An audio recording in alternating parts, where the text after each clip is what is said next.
श्री गणेशाय नमः। दोस्तों, बैसाख माह के शुक्ल पक्ष की पूर्णिमा तिथि को बैसाख पूर्णिमा कहते हैं। इसे बुद्ध पूर्णिमा भी कहते हैं क्योंकि इसी दिन भगवान बुद्ध का जन्म हुआ था। बैसाख महीने की पूर्णिमा तिथि बेहद खास मानी जाती है। पूर्णिमा के दिन व्रत रखकर गंगा स्नान और दान करने से सभी प्रकार के कष्ट समाप्त हो जाते हैं और मृत्यु के पश्चात मोक्ष की प्राप्ति होती है। दोस्तों, बैसाख पूर्णिमा के अवसर पर लोग अपने घरों पर सत्यनारायण भगवान की कथा का आयोजन करते हैं और पूजा पाठ करते हैं। इस बार की बैसाख पूर्णिमा व्रत और स्नान दान एक ही दिन है। तो आइए दोस्तों, इस वीडियो में हम जानें कि बैसाख पूर्णिमा कब है, बैसाख पूर्णिमा का व्रत और स्नान दान किस दिन होगा, पूजा का शुभ मुहूर्त क्या होगा। हम जानेंगे पूर्णिमा व्रत की पूजन विधि के बारे में। साथ ही हम जानेंगे इस दिन क्या करें और क्या ना करें, इस दिन क्या खाएं और क्या ना खाएं। साथ ही हम श्रवण करेंगे पूर्णिमा व्रत कथा की। तो चलिए दोस्तों, आज का यह वीडियो शुरू करें। दोस्तों, साल 2024 में बैसाख माह की पूर्णिमा 23 मई 2024 गुरुवार के दिन पड़ेगी। बैसाख पूर्णिमा 22 मई को शाम 6:47 पर शुरू होगी और अगले दिन यानी 23 मई को शाम 7:22 पर समाप्त होगी। दोस्तों, बैसाख पूर्णिमा पर स्नान दान का समय ब्रह्म मुहूर्त के साथ ही प्रारंभ हो जाता है। ब्रह्म मुहूर्त सुबह 4:04 से शुरू है, जो 4:45 सुबह तक रहेगा। इस दिन गंगा या फिर अपने आसपास के पवित्र नदी में स्नान कर दान पुण्य अवश्य करें, इससे लाभ की प्राप्ति होती है। चंद्र उदय का समय रहेगा शाम 7:12 पर। इस बार की बैसाख पूर्णिमा सर्वार्थ सिद्धि योग में है। इस दिन सर्वार्थ सिद्धि योग सुबह 9:15 से शुरू होकर अगले दिन 24 मई को सुबह 5:26 तक है। उस दिन परिग योग सुबह से दोपहर 12:12 तक है और उसके बाद से शिव योग है। आइए दोस्तों, अब हम इस दिन के कुछ शुभ और अशुभ मुहूर्त के बारे में जान लेते हैं। दोस्तों, इस दिन सूर्य उदय का समय रहेगा 5:46 पर और सूर्यास्त का समय रहेगा शाम 7 बजे। राहु काल का समय रहेगा 2:02 PM से 3:42 PM पर। अभिजीत मुहूर्त का समय रहेगा 11:57 AM से 12:50 PM तक। अमृत काल का समय रहेगा 11:21 PM से 1:01 AM तक। पूर्णिमा के दिन ब्रह्म मुहूर्त में उठकर सभी कामों से निवृत्त होकर स्नान आदि कर ले।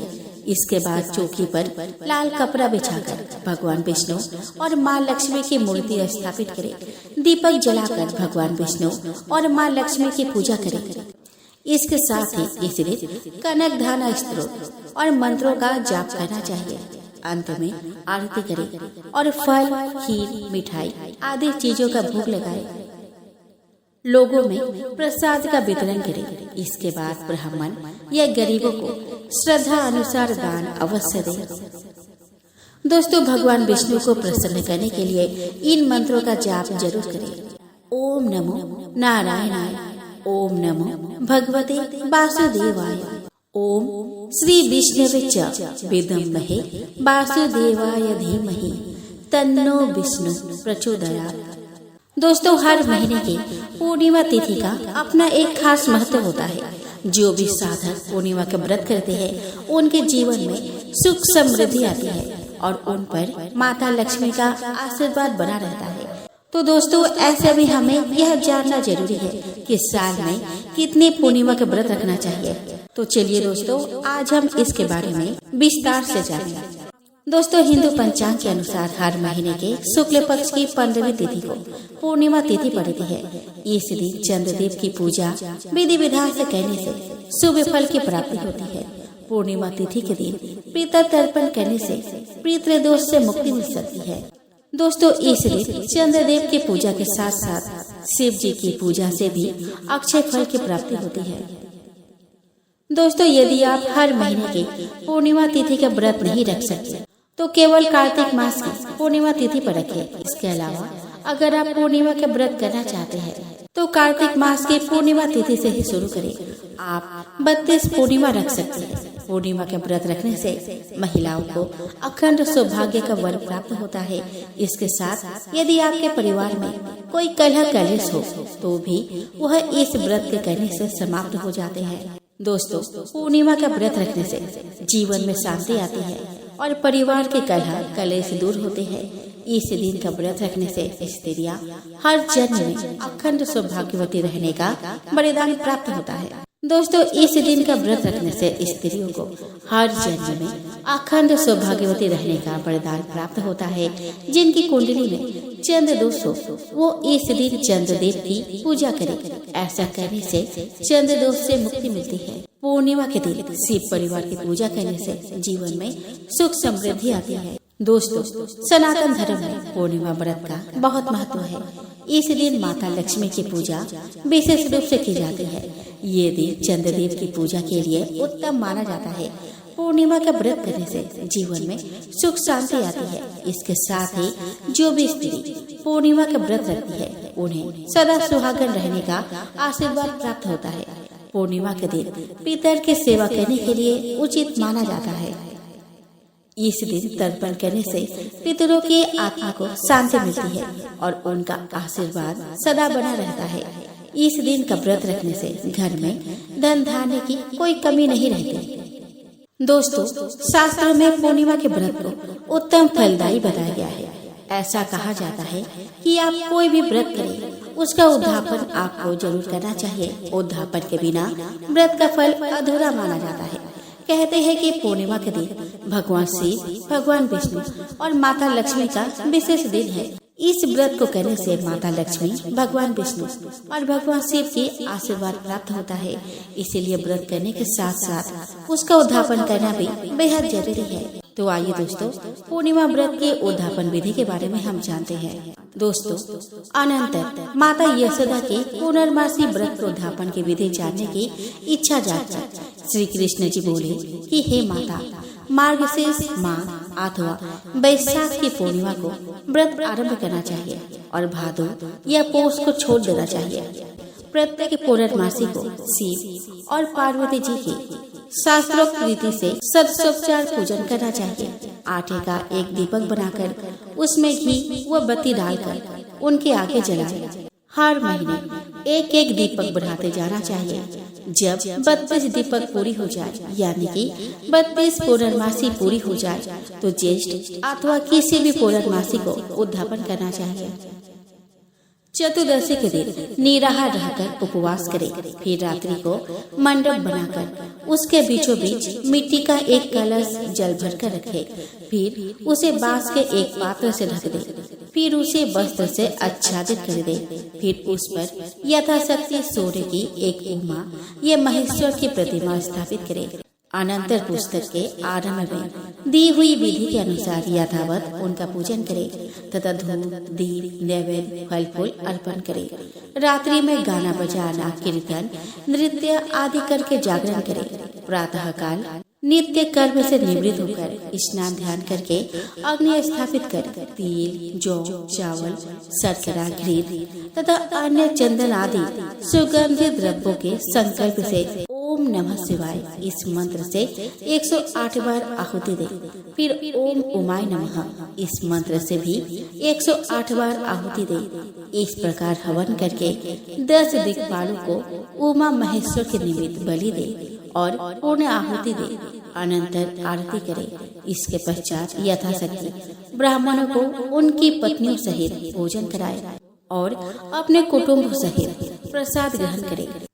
मंत्रहीनम क्रियाहीनम भक्तिहीनम सुरेश्वर यत् पूजितम मया देवम परिपूर्णम तथस्तु मे। इन श्लोकों का पाठ करें और कहे कि हे देव, मैंने जो मंत्रहीन, क्रियाहीन और भक्तिहीन पूजा किया है यह सब आपकी कृपा से पूर्ण हो। देवादिदेव आपको नमस्कार है। ऐसा करते हुए विसर्जन करे। आचार्य को दक्षिणा दे और दूध देने वाली गाय बछड़े से युक्त दान में दे। श्री कृष्ण भगवान ने कहा कि इस प्रकार करने वाली स्त्रियां जन्म जन्मांतर में कभी विधवा नहीं होती। वे इस लोक में उत्तमोत्तम भोगों को भोग कर अंत में स्वर्ग को प्राप्त होती है। अगर हम पूर्णिमा व्रत की बात करें तो हर कोई अपने मनोकामना पूरी करने के लिए व्रत रखता है। बहुत सारे लोग पूर्णिमा का व्रत रखते हैं, पर व्रत तो सभी रख लेते हैं, पर लोगों में भ्रम बना रहता है कि वह इस दिन क्या खाए और क्या ना खाए, क्योंकि सभी की अलग अलग आस्था होती है और सभी की अलग अलग विचार, क्योंकि कुछ लोग कुछ कहते हैं और कुछ लोग कुछ कहते हैं। तो आज हम आपको बताएंगे कि आप पूर्णिमा व्रत में क्या खा सकते हैं और क्या नहीं। दोस्तों, आपको पूर्णिमा के व्रत में नमक नहीं खाना चाहिए, क्योंकि नमक खाना वर्जित होता है। आप चाहे तो सादा नमक की जगह सेंधा नमक का उपयोग कर सकते हैं, पर आपको इस व्रत में सादा भोजन ही करना चाहिए। आपको पूर्णिमा व्रत में मसालों का भी उपयोग नहीं करना चाहिए, क्योंकि मसाले मांसाहारी भोजन बनाने में उपयोग किए जाते हैं। आप मसालों की जगह पर सेंधा नमक या फिर हरी मिर्च का इस्तेमाल कर सकते हैं। आपको पूर्णिमा के व्रत में अंडा भी नहीं खाना चाहिए, क्योंकि अंडा मांसाहारी भोजन माना जाता है।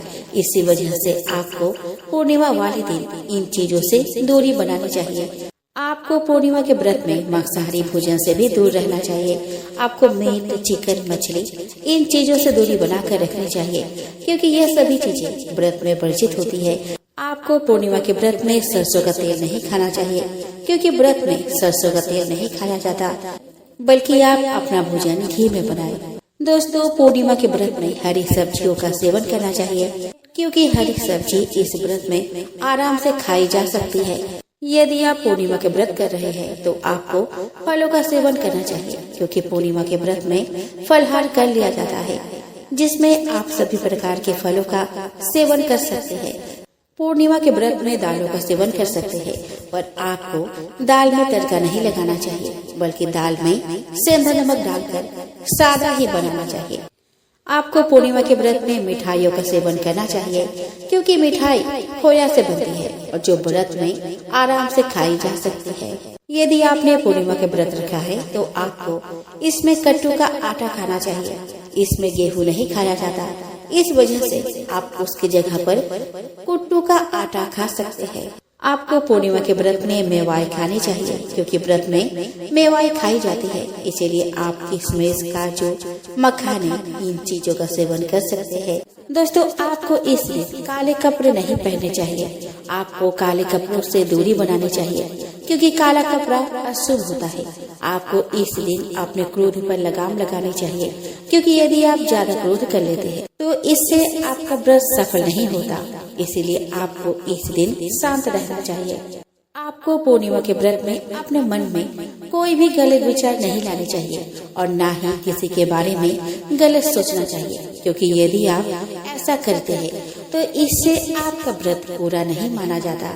यदि आप पूर्णिमा का व्रत कर रहे हैं तो आपको इसमें मसालेदार और मांसाहारी भोजन नहीं लेना चाहिए, क्योंकि इससे आपका व्रत खंडित हो जाता है। आपको इस दिन ज्यादा तनाव नहीं लेना चाहिए और न ही ज्यादा सोना चाहिए, क्योंकि यदि आप ऐसा करते हैं तो इससे आपका व्रत पूरा नहीं माना जाता। आपको इस दिन भरपेट भोजन नहीं करना चाहिए, बल्कि हल्का ही आहार लेना चाहिए। दोस्तों, जिनकी कुंडली में चंद्रमा कमजोर होता है उनको पूर्णिमा का व्रत करना चाहिए, क्योंकि पूर्णिमा के व्रत से आपकी कुंडली में चंद्रमा मजबूत हो जाता है। इसलिए अगर आपकी कुंडली में चंद्रमा कमजोर पड़ रहा है तो आपको पूर्णिमा का व्रत जरूर करना चाहिए। यदि आपका वैवाहिक जीवन अच्छा नहीं चलता है और हमेशा आप लोगों में लड़ाई झगड़ा होता है तो आपको पूर्णिमा का व्रत करना चाहिए। इससे आपका रिश्ता अच्छा हो जाता है, साथ ही आपका वैवाहिक जीवन मजबूत बनता है। अगर आप मानसिक रूप से कमजोर हैं, साथ ही आप बहुत ज्यादा तनाव लेते हैं या फिर आपको बहुत ज्यादा गुस्सा आता है, तो इसके लिए आपको पूर्णिमा का व्रत करना चाहिए। यह आपके मानसिक स्थिति को मजबूत कर देता है और आपके सारे मानसिक रोगों को भी दूर करता है। इसीलिए आपको पूर्णिमा का व्रत करना चाहिए। पूर्णिमा पर विष्णु एवं लक्ष्मी जी की पूजा, व्रत आदि करने का जितना महत्व है उतना ही महत्व वैशाख पूर्णिमा की पौराणिक कथा का पाठ करने का है।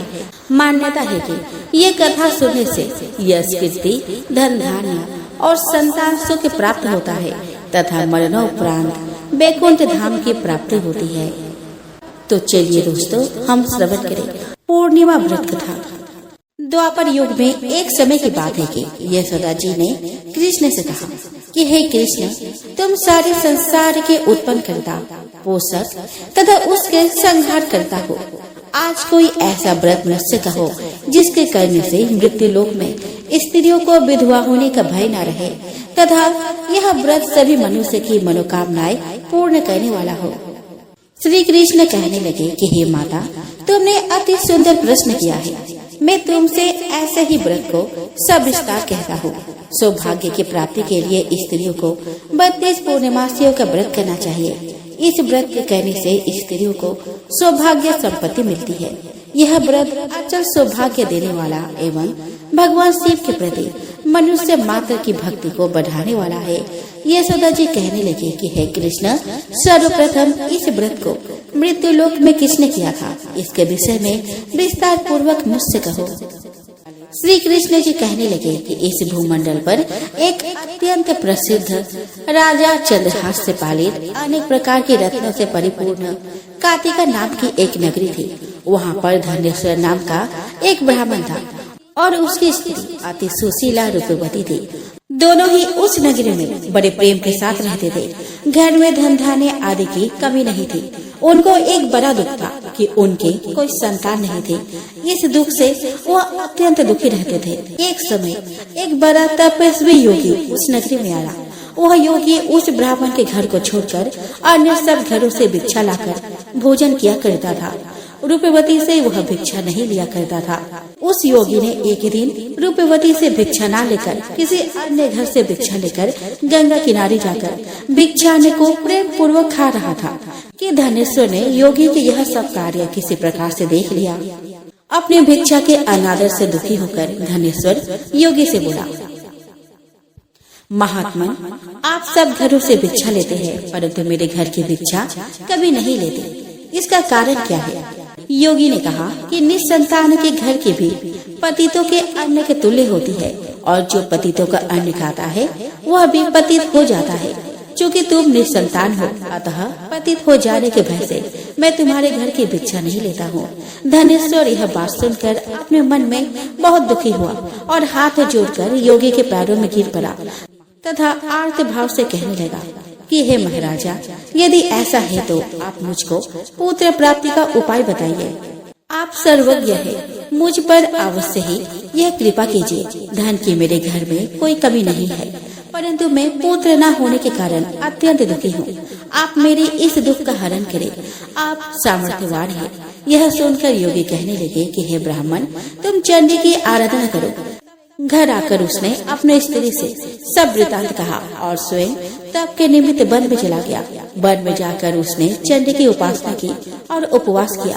चंडी ने 16वें दिन उसको स्वप्न में दर्शन दिया और कहा, हे धनेश्वर, जा, तेरा पुत्र होगा परंतु वह 16 वर्ष की आयु में ही मृत्यु को प्राप्त हो जाएगा। यदि तुम दोनों स्त्री पुरुष 32 पूर्णिमासियों का व्रत विधि पूर्वक करोगे तो वह दीर्घायु होगा। जितनी तुम्हारी सामर्थ्य हो आटे के दिए जलाकर शिव जी का पूजन करना, परंतु पूर्णिमासी को 32 जोर जाने चाहिए। प्रातः काल होने पर इस स्थान के समीप ही तुम्हें एक आम का वृक्ष दिखाई देगा। उस पर तुम चढ़कर एक फल तोड़कर शीघ्र अपने घर चले जाना। अपने स्त्री से सब वृतांत कहना। ऋतु स्नान के पश्चात वह स्वच्छ होकर श्री शंकर जी का ध्यान करके उस फल को खा लेगी। तब शंकर भगवान की कृपा से उसको गर्भ हो जाएगा। जब वो ब्राह्मण प्रातः काल उठा तो उसने उस स्थान के पास ही एक आम का वृक्ष देखा जिस पर एक अत्यंत सुंदर आम का फल लगा हुआ था। उस ब्राह्मण ने उस आम के वृक्ष पर चढ़कर उस फल को तोड़ने का प्रयत्न किया परंतु वृक्ष पर कई बार प्रयत्न करने पर भी वह न चढ़ पाया।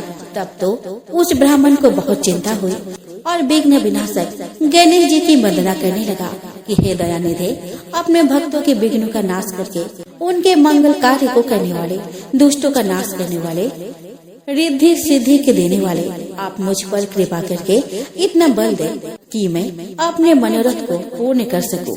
इस प्रकार गणेश जी के प्रार्थना करने पर उनकी कृपा से धनेश्वर वृक्ष पर चढ़ गया और उसने एक अति सुंदर आम का फल देखा। उसने विचार किया कि जो वरदान से फल मिला था वो यह है और कोई और फल तो दिखाई नहीं देता। उस धनेश्वर ब्राह्मण ने जल्दी से उस फल को तोड़कर अपनी स्त्री को लाकर दिया और उसकी स्त्री ने अपने पति के कथनानुसार उस फल को खा लिया और वह गर्भवती हो गई। देवी जी की असीम कृपा से उसे एक अत्यंत सुंदर पुत्र उत्पन्न हुआ, जिसका नाम उन्होंने देवीदास रखा। माता पिता के हर्ष और सुख के साथ वह बालक शुक्ल पक्ष की चंद्रमा के भांति अपने पिता के घर में बढ़ने लगा। भगवान की कृपा से वह बालक बहुत ही सुंदर, सुशील और विद्या पढ़ने में बहुत ही निपुण हो गया। दुर्गा जी की आज्ञा अनुसार उसके माता ने 32 पूर्णिमासी का व्रत रखना प्रारंभ कर दिया, जिससे उनका पुत्र बड़ी आयु वाला हो जाए। 16वां वर्ष लगते ही देवीदास के माता पिता को बड़ी चिंता हो गई कि कहीं उनके पुत्र की इस वर्ष मृत्यु न हो जाए। इसलिए उन्होंने अपने मन में विचार किया कि यदि यह दुर्घटना उनके सामने हो गई तो वे कैसे सहन कर पाएंगे। अस्तु उन्होंने देवीदास के मामा को बुलाया और कहा कि हमारी इच्छा है कि देवीदास 1 वर्ष तक काशी में जाकर विद्या अध्ययन करे और उसको अकेला नहीं छोड़ना चाहिए। इसीलिए साथ में तुम चली जाओ और 1 वर्ष के पश्चात इसको वापस लौटा लाना। सब प्रबंध करके उसके माता पिता ने काशी जाने के लिए देवीदास को एक घोड़े पर बैठाकर उसके मामा को उसके साथ कर दिया। किंतु यह बात उसके मामा या किसी और से नहीं कही। धनेश्वर ने सपने अपने पुत्र के मंगल कामना तथा दीर्घायु के लिए भगवती दुर्गा की आराधना और पूर्णिमासियों का व्रत करना आरंभ कर दिया। इस प्रकार बराबर 32 पूर्णिमासी का व्रत पूरा किया। कुछ समय पश्चात एक दिन वह दोनों मामा और भांजा मार्ग में रात्रि बिताने के लिए किसी साम में ठहरे हुए थे। उस दिन उस गांव में एक ब्राह्मण की अत्यंत सुंदरी, सुशीला, विदुषी और गुणवती कन्या का विवाह होने वाला था। जिस धर्मशाला के अंदर वर और उसकी बारात ठहरी हुई थी, उसी धर्मशाला में देवीदास और उसके मामा भी ठहरे हुए थे। संयोगवश कन्या को तेल आदि चढ़ाकर मंडप आदि के कृत्य किया गया तो लगने के समय वर को धनुर्वात हो गया। अस्तु वर के पिता ने अपने कुटुंबियों से परामर्श करके निश्चय किया कि यह देवीदास मेरे पुत्र जैसा ही सुंदर है, मैं इसके साथ ही लग्न करा दूं और बाद में विवाह के अन्य कार्य मेरे लड़के के साथ हो जाएंगे। ऐसा सोचकर वह देवीदास के मामा से जाकर बोला कि तुम थोड़ी देर के लिए अपने भांजे को हमें दे दो, जिससे विवाह के लगने का सब कृत्य सुचारू रूप से हो सके। तब उसका मामा कहने लगा कि जो कुछ भी मधुपर्क आदि कन्यादान के समय वर को मिले वह सब हमें दे दिया जाए तो मेरा भांजा इस बारात का दूल्हा बन जाएगा। यह बात वर के पिता ने स्वीकार कर लेने पर उसने अपना भांजा वर बनने को भेज दिया और उसके साथ सब विवाह कार्य रात्रि में विधि पूर्वक संपन्न हो गया। पत्नी के साथ वह भोजन न कर सका और अपने मन में सोचने लगा, न जाने यह किसकी स्त्री होगी। वो एकांत में इसी सोच में गर्म निश्वास छोड़ने लगा। तब उसकी आंखों में आंसू भी आ गए। तब वधू ने पूछा कि क्या बात है, आप इतने उदासीन व दुखी क्यों हो रहे हो। तब उसने सब बातें जो वर के पिता व उसके मामा में हुई थी उसको बतला दी। तब कन्या कहने लगी कि यह ब्रह्म विवाह के विपरीत कैसे हो सकता है। देव, ब्राह्मण और अग्नि के सामने मैंने आपको ही अपना पति बनाया है, इसीलिए आप ही मेरे पति है। मैं आपकी ही पत्नी रहूंगी, किसी अन्य की कदापि नहीं रहूंगी। तब देवीदास ने कहा कि ऐसा मत करिए, क्योंकि मेरी आयु बहुत थोड़ी है। मेरे पश्चात आपका क्या गति होगी, इन बातों को अच्छी तरह विचार कर लो। परंतु वह दृढ़ विचार वाली थी। बोली कि जो आपकी गति होगी वही मेरी गति होगी। हे स्वामी, आप उठिए और भोजन करिए, आप निश्चय ही भूखे होंगे। इसके बाद देवीदास और उसकी पत्नी दोनों ने भोजन किया तथा शेष रात्रि वे सोते रहे। प्रातः काल देवीदास ने अपनी पत्नी को 3 नगों से जरी हुई एक अंगूठी दी, एक रुमाल दिया और बोला कि हे प्रिय, इसे लो और संकेत समझकर स्थिर चित हो जाओ। मेरा मरण और जीवन जानने के लिए एक पुष्प वाटिका बना लो, उसमें सुगंधी वाली एक नव मल्लिका लगा लो। उसको प्रतिदिन जल से सींचा करो और आनंद के साथ खेलो कूदो तथा उत्सव मनाओ। जिस समय और जिस दिन मेरा प्राणांत होगा ये फूल सूख जाएंगे और जब ये फिर से हरी हो जाए तो आप जान लेना कि मैं जीवित हूँ। यह बात निश्चय करके समझ लेना, इसमें कोई संशय नहीं है। यह समझाकर वह चला गया। प्रातः काल होते ही वहाँ पर गाजे बाजे बजने लगे और जिस समय विवाह का कार्य समाप्त करने के लिए वर तथा सब बाराती मंडप में आए तो कन्या ने वर को भली प्रकार से देखकर अपने पिता से कहा कि यह मेरा पति नहीं है, मेरा पति वही है जिसके साथ रात्रि में मेरा पानी ग्रहण हुआ था। इसके साथ मेरा विवाह नहीं हुआ है। यदि यह वही है तो बताए कि मैंने इसको क्या दिया। मधुपर्क और कन्यादान के समय जो मैंने भूषण आदि दिए थे उन्हें दिखाए तथा रात में मैंने क्या गुप्त बातें कही थी वह सब सुना। पिता ने उसके कथन अनुसार वर को बुलाया। कन्या की यह सब बातें सुनकर वह कहने लगा कि मैं कुछ नहीं जानता। इसके पश्चात वह लज्जित होकर वह अपना सा मुंह लेकर चला गया और सारी बारात भी अपमानित होकर वहाँ से लौट गई। भगवान श्री कृष्ण बोले कि हे माता, इस प्रकार देवीदास काशी विद्या अध्ययन के लिए चला गया। जब कुछ समय बीत गया तो काल से प्रेरित होकर एक सर्प रात्रि के समय उसको डसने के लिए वहाँ पर आया। उस विषधर के प्रभाव से उसके शयन का स्थान चारों ओर से विष के ज्वाला से विषैला हो गया, परंतु व्रतराज के प्रभाव से उसको काटने न पाया, क्योंकि पहले ही उसकी माता ने 32 पूर्णिमा का व्रत कर रखा था। इसके बाद मध्याह्न के समय स्वयं काल वहाँ पर आया और उसके शरीर से उसके प्राणों को निकालने का प्रयत्न करने लगा, जिससे वह मूर्छित होकर पृथ्वी पर गिर पड़ा। भगवान की कृपा से उस समय पार्वती जी के साथ श्री शंकर जी वहाँ पर आ गए। उसको मूर्छित दशा में देखकर पार्वती जी ने भगवान शंकर से प्रार्थना की, हे महाराज, इस बालक के माता ने पहले 32 पूर्णिमा का व्रत किया था, जिसके प्रभाव से हे भगवान आप इसको प्राण दान दे। भवानी के कहने पर भक्त वत्सल भगवान शिव जी ने उसको प्राण दान दिए। इस व्रत के प्रभाव से काल को भी पीछे हटना पड़ा और देवीदास स्वस्थ होकर बैठ गया। उधर उसकी स्त्री उसके काल की प्रतीक्षा किया करती थी। जब उसने देखा कि उस पुष्प वाटिका में पत्र पुष्प कुछ भी नहीं रहे तो उसको अत्यंत आश्चर्य हुआ, और जब वह वैसे ही हरी भरी हो गई तो वह जान गई कि वह जीवित हो गए हैं। यह देखकर वह बहुत प्रसन्न मन से अपने पिता से कहने लगी कि पिताजी, मेरे पति जीवित है, आप उनको ढूंढिए। जब 16वां वर्ष व्यतीत हो गया तो देवीदास भी अपने मामा के साथ काशी से चल दिया। उधर उसे ससुर उसको ढूंढने के लिए अपने घर से जाने वाले ही थे कि वह दोनों मामा भांजा वहाँ पर आ गए। उसको आया देखकर उसका ससुर बड़ी प्रसन्नता के साथ अपने घर में ले आया। उस समय नगर के निवासी भी वहाँ इकट्ठा हो गए और सबने निश्चय किया कि अवश्य है इसी बालक के साथ इस कन्या का विवाह हुआ था। उस बालक को जब कन्या ने देखा तो पहचान लिया और कहा कि यह तो वही है जो संकेत करके गया था। तदुपरांत सभी कहने लगे कि भला हुआ जो यह आ गया, और सब नगरवासियों ने आनंद मनाया। कुछ दिन बाद देवीदास अपने पत्नी और मामा के साथ अपने ससुर के घर से बहुत सा उपहार आदि लेकर अपने घर के लिए प्रस्थान किया। जब वह अपने गांव के निकट आया तो कई लोगों ने उसको देखकर उसके माता पिता को पहले ही जाकर खबर दे दी कि तुम्हारा पुत्र देवीदास अपनी पत्नी और मामा के सहित आ रहा है। ऐसा समाचार सुनकर पहले तो उन्हें विश्वास नहीं हुआ, किंतु जब और लोगों ने भी आकर उनकी बात का समर्थन किया तो उनको बड़ा आश्चर्य हुआ। लेकिन थोड़ी देर में देवीदास ने आकर अपने माता पिता के चरणों में अपना सिर रखकर प्रणाम किया और उसकी पत्नी ने अपने सास ससुर के चरणों का स्पर्श किया तो माता पिता ने अपने पुत्र और पुत्र वधू को अपने हृदय से लगा लिया और दोनों की आंखों से प्रेमाश्रु बह चले।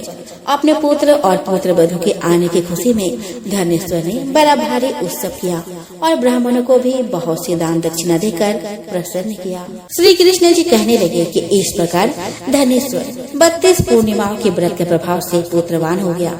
जो भी स्त्रियाँ इस व्रत को करती है वे जन्म जन्मांतर में बेदर्भ का दुख नहीं भोगती और सदैव सौभाग्यवती रहती है। यह मेरा वचन है, इसमें कोई संदेह नहीं मानना। यह व्रत पुत्र पौत्रों को देने वाला तथा संपूर्ण मनोकामनाओं को पूर्ण करने वाला है।